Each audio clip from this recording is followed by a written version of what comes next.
Now, a month ago, a Chechen asylum seeker was shot dead in broad daylight in a park in Berlin. A suspect was quickly identified and arrested. His passport showed him to be a Russian citizen.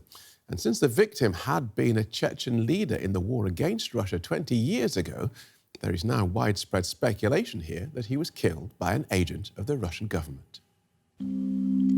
Why was Zelimkhan K murdered? It's a question his ex-wife Manana Tsativa can't stop thinking about.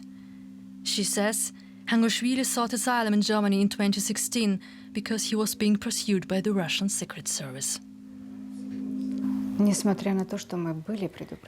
We were warned that something could happen at some point, but I never thought such a brutal attack could take place so easily here in Germany, where the security services, the police and the law are among the strongest in the world.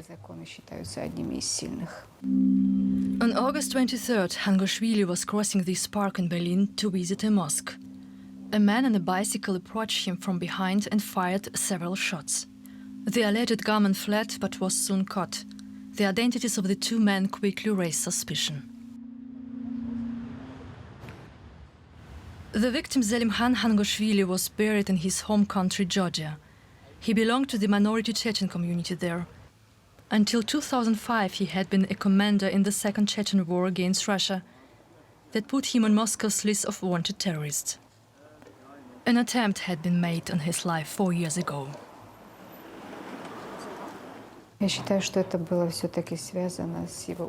I think he was killed because of his role in the Chechen War.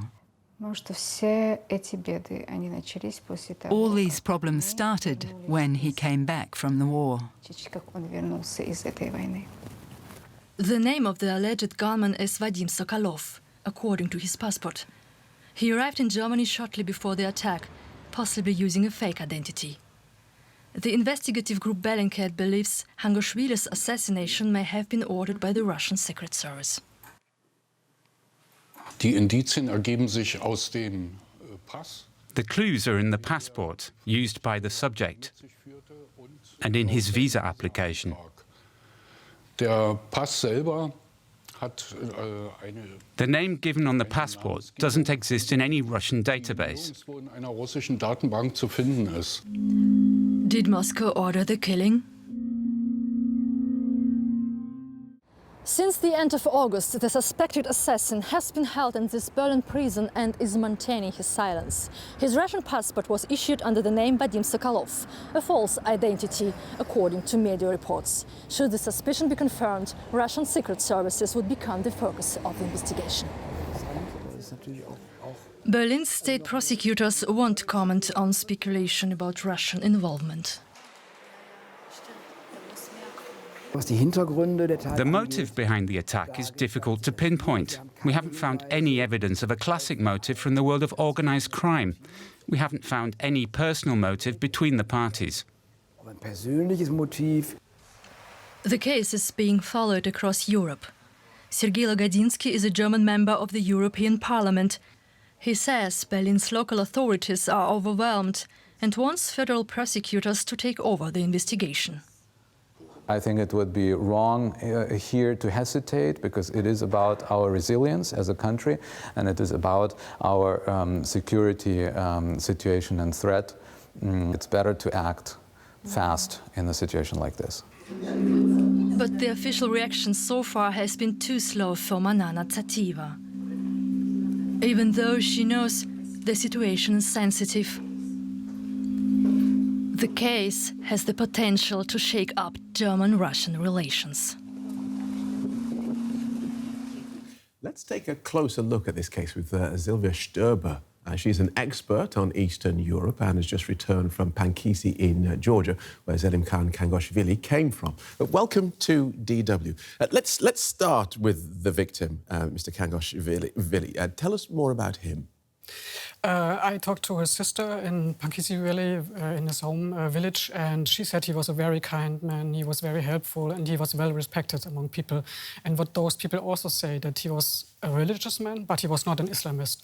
So what he really was against was the Russians, but he was not close to Islamic State or other things which were reported about him. Okay, but regardless of him being a church-going, a lovely man, what people are saying is that he was a Chechen leader in this war against Russia. Yeah, he was a commander in the Second Chechen War, and he fought there. That's for sure. And he came back to Georgia, and there was already an attempt to kidnap him. And so there has something happened. That's for sure. But we don't know yet what it is, and we don't know if it's still the case or why he was now killed. Okay, so a suspect was arrested, and now the talk is that Russia was behind this. And Russia has gained something of a reputation for killing its enemies on foreign territory. Do you think it is unreasonable to assume that the Kremlin had some involvement? Absolutely not. There is already some hints we have about the suspect who is in prison now, and there is some information that he might be in contact with the state apparatus in Russia. But then the other question is who else could have killed him? And people close to him, again, they say, no, it was not other Chechens, because there is this traditional rule of negotiating things. So if there has been something against Ghangashvili, then they would have dealt with it. They would have brought together elders and sort things out. And also they say it was not Kadyrov, the Chechen president, because in this case there would have been already kind of confession, because Kadyrov is a person who wants to scare people, and this would have been a good reason or a good moment to scare people. Okay, so other credible actors have been ruled out at this stage. So people are still looking at Russia as being the principal actor in this. Yeah. The German government has been quite quiet on this issue. Somebody killed in a German park. That seems unusual. Why do you think that is?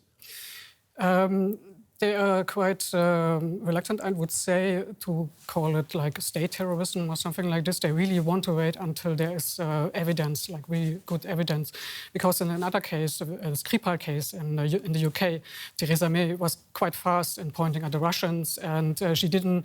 This is when a man was poisoned in the UK with this radioactive isotope, and Russia was held to be responsible. Yes, and there's... journalists found out a lot about those two people who went to the UK and did these things. In this case, we also have a lot of hints and some information about the suspect, but I guess that the government still want to wait until they do something and they say something, because if there was really truth behind these allegations, then the consequences would be quite heavy. There should be new sanctions and so on, because, again, a killing on German soil is, and if it was state terrorism, it's quite a serious thing. Right. And of course, throughout all of this, I'm presuming that Russia has said, no, it was not us, show us your proof, you're being anti-Russian. This seems to be the general way that these things go. That's exactly the way they do it. And there was a speaker of Mr. Putin who exactly said this. And of course, there is media reports and so on, and exactly this, that they say, show us the proof unless... Okay, well, we'll have to see what proof comes out of this. But for now, Sylvia Sturber, very interesting. Thank you for joining us. Thank you.